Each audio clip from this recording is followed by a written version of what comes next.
Welcome to Business Beyond Borders, the go-to podcast for CPA firms seeking transformative insights.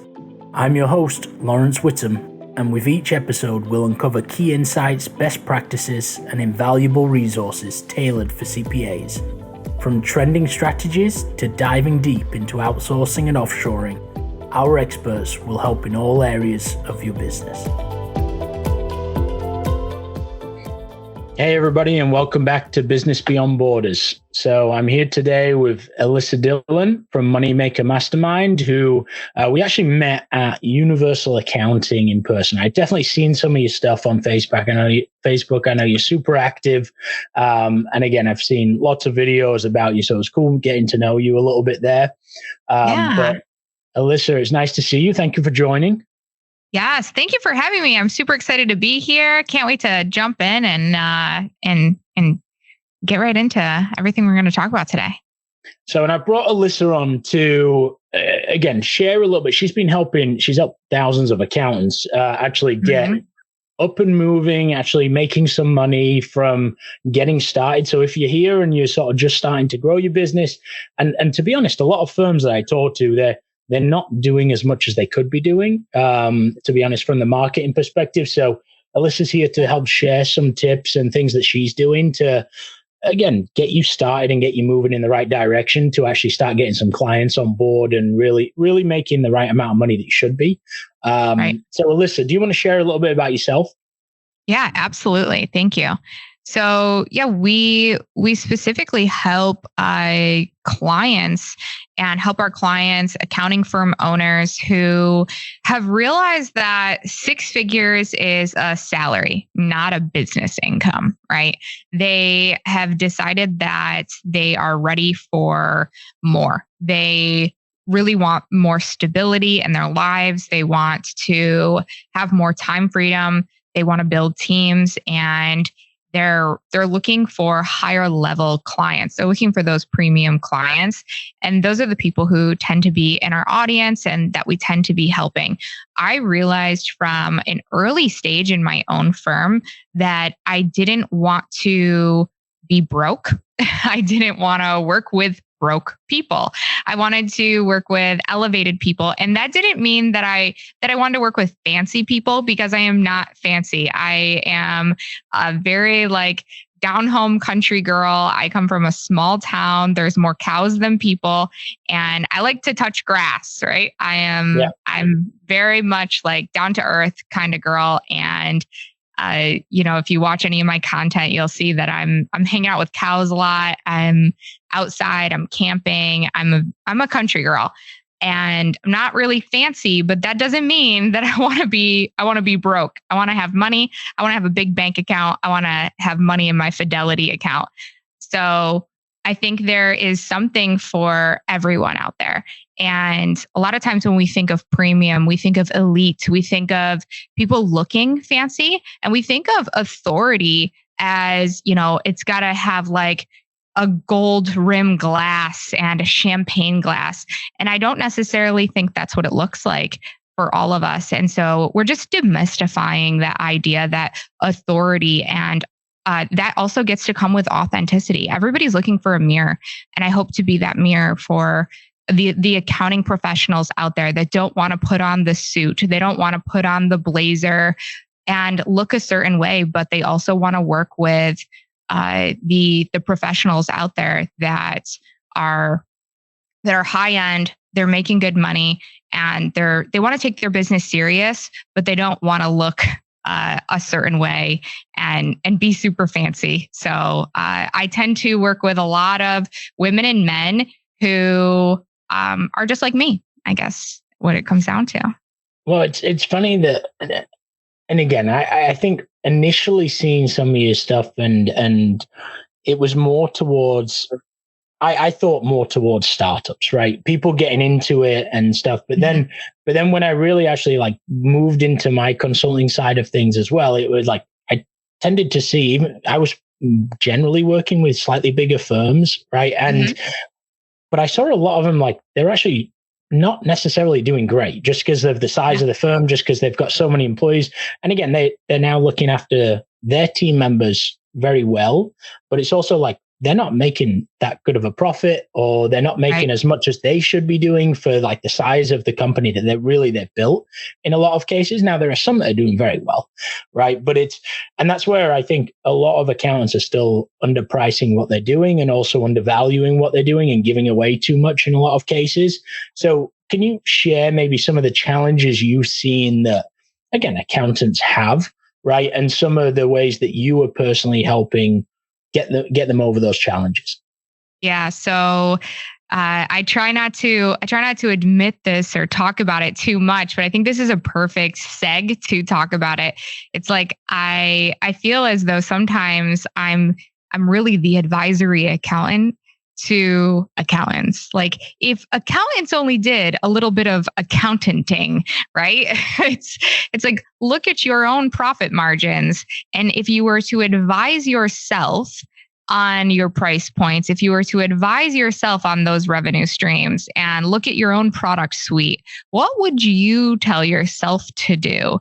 And a lot of times what they tend to do is they tend to come into their business initially and think, well, I was making $30, $35 an hour, or my salary was, 80, 90,000 when I left corporate. And so they're happy to make a little more than that. So they're like, oh, well, I'm making $60 to $70 an hour now. So this is great. Well, they're not realizing that the overhead of growing a company it's not fiscally responsible to not consider the cost of acquisition for a client. Whether you're doing it and it's just boots on the ground, you're ultimately going to start to acquire a cost for that. Yeah. And so it's really realizing that there will be cost of client acquisition at the end of the day, that ultimately you are going to need to hire a bookkeeper, an accountant, a client success manager to help you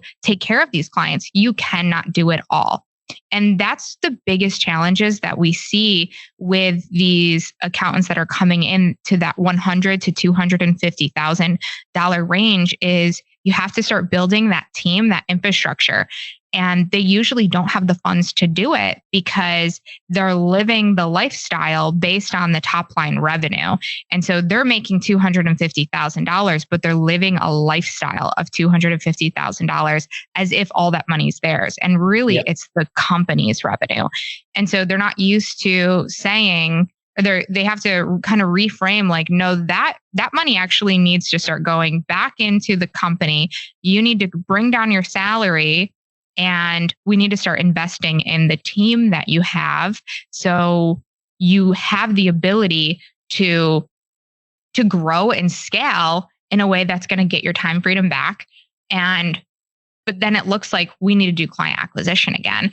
And so we have to, boots on the ground to go get more clients because maybe the client stream has run out because you've exhausted your friends and family, right? Yeah. Now, what is it? So when it comes to that, right, again, going out and getting the client acquisition, because there's a lot of firms, and again, the typical way, if you go and ask any accountant how they get their business, they say it comes from referrals, right? That's word of mouth. Yeah. Word of mouth. Right? So word of mouth, get referrals. And again, I would say that, yes, there are a big portion of companies that have grown from word of mouth, from referrals. That's been a traditional way. But you also see a lot of firms growing much, much quicker if they do other things because nobody else is doing it, right? And you also get a lot more visibility when you do this other sides of things and other marketing activities, other sales activities. So what are some of those things that accountants can actually do, even from a low budget perspective, or not even from a budget, but also from a mindset shift perspective, right? Not having to do the things that making videos. It makes people uncomfortable sometimes, right? Or doing the higher marketing ticket items, essentially. Like, what are some of those entry level things they can start doing? Yeah. So the first mindset shift is really like deciding to be a value creator in your space, right?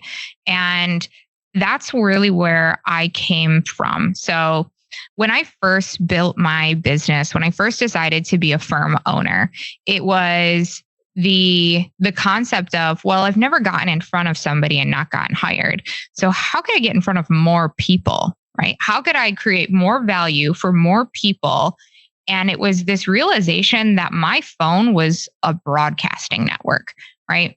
And a lot of people feel really uncomfortable with video and creating video. And it's like, okay, fine. So don't create the video right away. But how could you begin to create value for people in the masses and realize that you have this broadcasting network, you have this news station, this letter that you could write to your ideal clients, and they could be reading it on a consistent basis to see that you are the person that can help them. And I tell my clients all the time, and for all of you listening, it's the realization that they're either not being helped, they don't know where to go, or they're being served by somebody who is not helping them right now, and they need a better solution. And so if you truly believe that you are the best in your industry, if you truly believe that, and you really decided like, you're a big freaking deal, right? And that's so much of what this is deciding I'm a big freaking deal and I need to serve more of my people. And if you don't believe that, like, you shouldn't be doing this, right? And that is like, I'm going to have the audacity to say it. If you don't think you're a big freaking deal, you don't think that, man, I need to serve more people, I have to change my industry, like, you should go get another job. Go get the job then. Because you've got to have a big head. You got to be delusional to think you can do this, because sometimes it is hard. Sometimes it is challenging.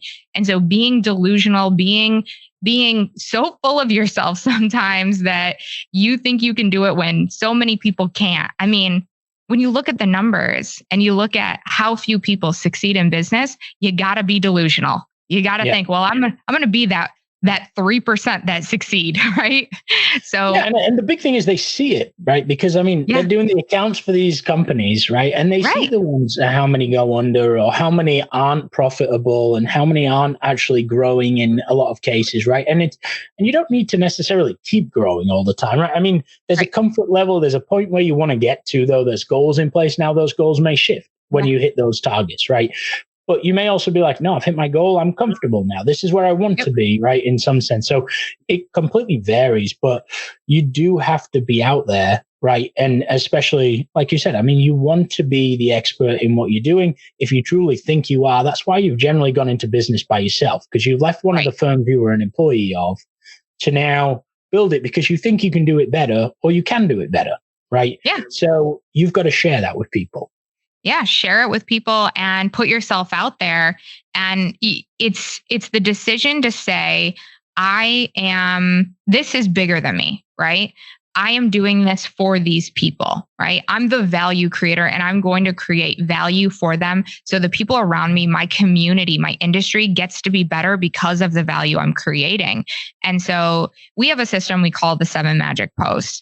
And the 7 magic posts, the magic part is actually an acronym. Magic stands for My Authenticity Gets Ideal Clients, right? And so the authenticity is like sharing what is authentic to you, what is authentic to your ideal clients. What are they going to resonate with if you shared with them? What is the biggest questions that you get consistently? If you could just shake your clients, if they just realized, if they just knew, right? What could you share today? And the 7 magic posts also has like, how do you engage with your clients? How do you get them to engage with you? People love to talk about themselves. So ask them questions on social media, right? And so it's this series of 7 posts that ultimately help people to see the value that you're creating and see how you can support them in their businesses. And we developed that over the years because it was ultimately what helped me start my business, right?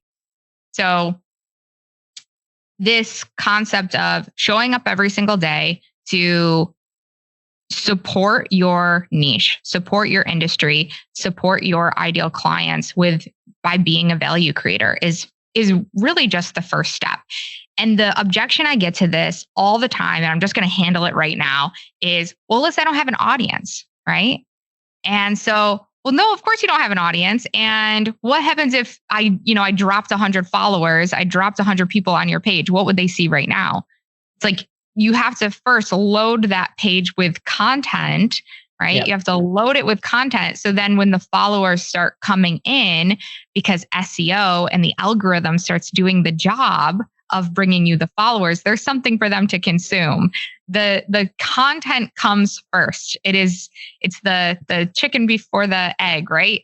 You do not get followers if you don't have content. And so content has to come first. So I'll handle that objection right now. You got to put the content out. The followers is the second piece of this. I think one of the big things there as well, like just from a mindset perspective, is that if nobody's looking right now, so you can experiment more. You could be more creative, right? Eventually, and again, what's the harm in doing it? In terms of if you think that nobody's watching anyway, there's no harm in doing it, right? I mean, but eventually what happens is, like you said, when you're authentic and when you've got the content there and when people start seeing it, people start liking it, people start sharing it, then it does build quite quickly from that perspective, but it takes time, right? I mean, it cannot happen overnight from that. And people, I think the only way that people then see marketing is like, you've got to have that hit trendy thing, like, and it hits and it gets like whatever it's called, it becomes viral in that sense. But it's like virality. That's not reality around it, right? So you're very lucky if it does get viral from that perspective. It takes a lot of time to sort of build that. So now what are sort of like the path, like you said about the magic side of things, those 7 steps, right? Now, what journey do you typically see like take firms on? For example, like where do they really start normally when they come into you? Where do they want to get to, right? Or where do you want them to get to, essentially, in a lot of cases as well? Yeah. So, I think it's really understanding what your goals are with bringing on more clients, right? A lot of people will decide that social media is or is not for them. The reason I decided that social media was for me was, and by the way, I was a total social media skeptic, right? I actually didn't have a Facebook page when I met my husband. And I was so against it that I made him deactivate his page. So for any skeptics out there that are like, oh my gosh, I am not using social media, with you 100%. Totally get your skepticism, totally get how you're feeling. But I realized I didn't have a choice. I was like, well, I don't want to leave my house. I don't want to have to travel to networking events. That sounds terrible. You and I actually talked, Lawrence, at the event, and you're like, are you going to go to this event? Are you going to go to this event? And I was like, no, I have kids. Yeah. Like, I'm not going. I can't do all that. I would rather be home with my kids. My kids play football. My kids, they want to camp. They want to go fishing. I'm not missing out on these days. I'll come into my office. I'll do the work. I'll get on some podcasts. I'll do my social media thing. But guess what? I get to go home tonight. I get to go home in a few hours, right? They have a half day today. So it was the realization that I could do so much more in just a couple of hours on social media with my kids. And so that's why ultimately I realized I'm going to suck it up, buttercup. I'm going to just do it. And so I did. I created a Facebook account for the first time ever, even though I thought it was going to be painstaking, and it wasn't that bad. And my mom called me the first time I ever posted, and she was like, I think you've been hacked, or somebody accidentally posted, or did you accidentally post? And she was mortified for me because she knew how much I hated social media. So that's to just overcome anyone who is like, I don't want to do this. I didn't either. So it's, what's the goal? And are you willing to overcome your own fears, your own beliefs around it to reach the goals? Like, is the goal bigger than all the objections you have for yourself? And then it's, okay, well, who do I want to target online? How can I reach those people? How can I start talking to them consistently? And it's building relationships and deciding to become the authority. And so a lot of that looks like being the authority builder and partnering with people, right? We make sure that we do things like this, right? We're going to share this podcast online. It's not just a matter of going out, posting to post, putting some content out. It's showing our authority by saying, like, we were on this podcast. Here's a clip of it. We're doing this, right? It's It's doing these fun events. It's having this real genuine connection. We create that content, but then we drive them to an offer and we promote our offers. We're getting people to raise their hand, right? So our clients get people to raise their hand and say, hey, yes, I want to work with you. We drive those people to have conversations. So that's the next piece of this. So become the authority online, drive people to conversations. You get them to raise their hand. From conversations, we book calls, right?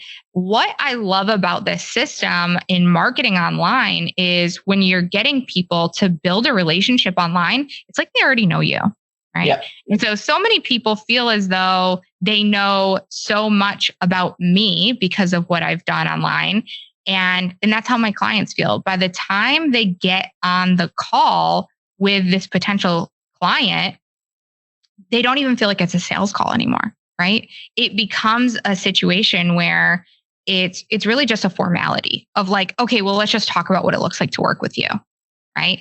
And now that sales call just becomes walking through the steps of, well, what are the next steps? How do we work together? Is the investment right?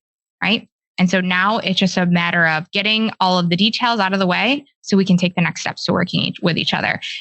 I also love this because I never felt as though I was a salesperson, right? I didn't like the feeling of having to sell myself or sell my system. It feels so much easier when you're just saying like, well, you know a lot about me. You know what I do. You want to work with me or not, right? I don't want to have to convince anyone of my value. I want them to get on the call knowing my value. So, yeah. And it's funny. And I'm a big advocate of it in terms of just, I've done it, right? I've been in that exact situation now in terms of people have heard and they've come to me rather than it. So the conversation completely shifts on that first call from tell me who you are. It's like, hey, how you doing? Yeah, I've heard a lot about you. Okay, great. Now let's talk about what we actually like, why you're here. You've heard something that has piqued interest. So let's just focus on that, right? So it's, and again, I've got things closed, business closed, specific business closed, and a good amount of revenue just from opportunities that have come from social media.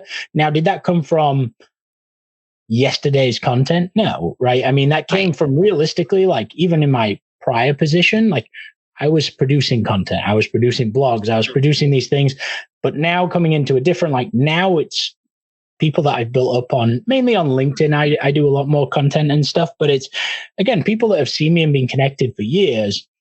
Now it's what I'm doing that's interests them in a lot of cases, right? And now something has come, but it could have taken years for them to actually like get to that stage in some senses, but it's very difficult to say like this is the amount of time it will take as well. I mean, but what are you seeing like when you get involved in a lot of cases with these firms, like what should they expect? Like what timeline should they expect? And again, that could vary based on goals that they have, but what does that look like for you? So our clients that typically come in and work with us, most of the time, our clients within the first year are adding anywhere from 100K to 500K in revenue in the first year when they plug this system in. And that with a firm, it's so important to realize that sustainability plays a huge role in that. Right. So for us, we have to realize that each quarter there's a different goal, right? There's a different goal to keep in mind. So it could be that Q1, we really actually we're focused on growth in Q1. Q2 might be we need to sustain, right? Q2 might need to be focused on putting a team in place to deal with all the work that we just brought in. And so I always look at companies as like a cyclical process. We're growing, we're hiring, and we're firing, right? So we grow a little bit, and then we need to hire to fill the holes, and we need to push people out of the seats that they don't belong. They're really not keeping up with the team. Maybe they don't fit culture-wise, and that's okay. And so this is everything related to your vision and your mission of your company.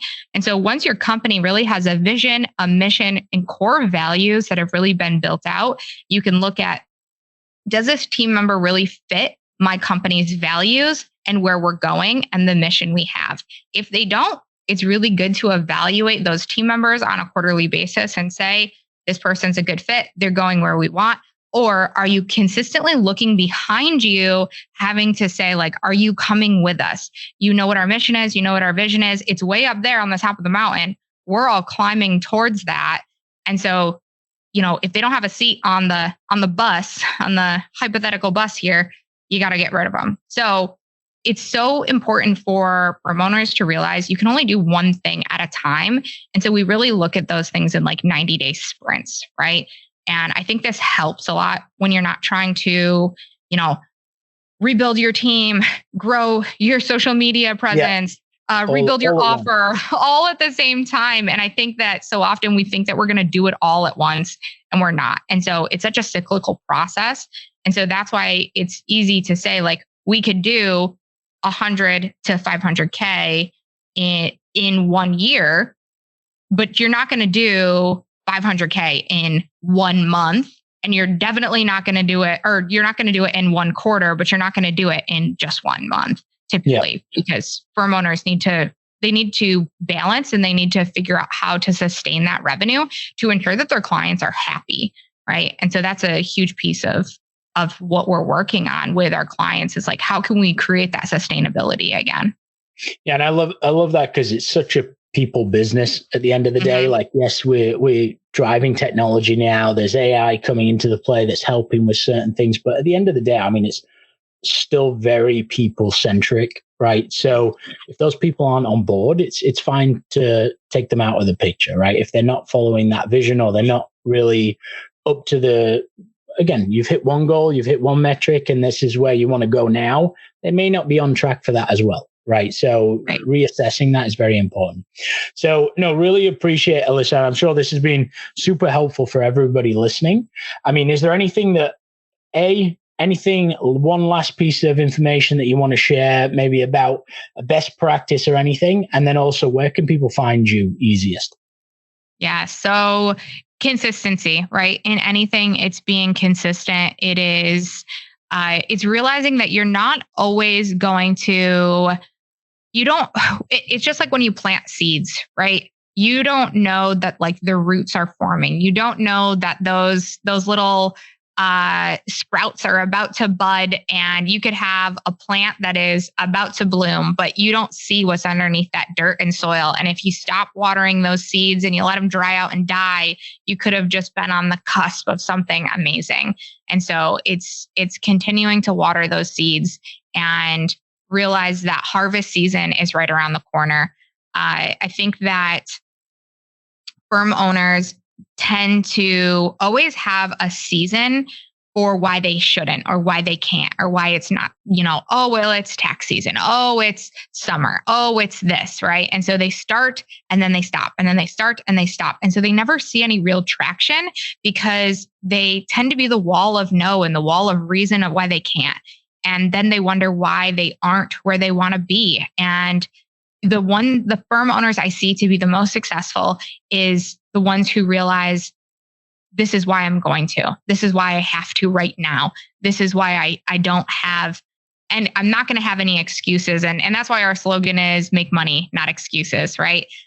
Because we tend to see people be successful when they put all of the excuses behind and they say, I'm going to do it no matter what. I'm going to keep working on this no matter what. So if you really want true results, realize that it's about deciding to enjoy the process, measuring the progress, because the outcomes will always come when you just decide to be persistent and consistent. And so I will leave you with that. If you want to find me, my Facebook group name is probably the best place that you can come hang out with us. It is called Make Money, Not Excuses, 7-Figure Mindset and Marketing Strategies. Perfect. And I'll vouch for the plant analogy, because you've got multiple plants behind you that people can't see on the podcast, but they're growing all over the office. So clearly you're watering them pretty well. So yes. Somebody asked me if those were Christmas lights. They're like, wow, do you have a bunch of Christmas lights back there? I said, no, that is a plant that is literally taking over my office. Yeah, there is a vine going across a whole whiteboard that's on there. Yeah. So for those that can't see, so it's but no, super appreciate it, Alyssa. Very nice to meet you and speak to you again. Really appreciate it. And again, everybody, hope you had a good episode today on Business Beyond Borders. Thank you. Thank you. Thank you for tuning in to Business Beyond Borders. I'm Lawrence Whittam, and it's been a pleasure bringing you impactful insights tailored for the modern CPA firm. Remember, the world of accounting is vast and ever evolving, and we're here to navigate it together. For more resources and episodes, don't forget to subscribe and reach out to our experts. Until next time, keep pushing the boundaries of your business and explore the limitless possibilities beyond borders.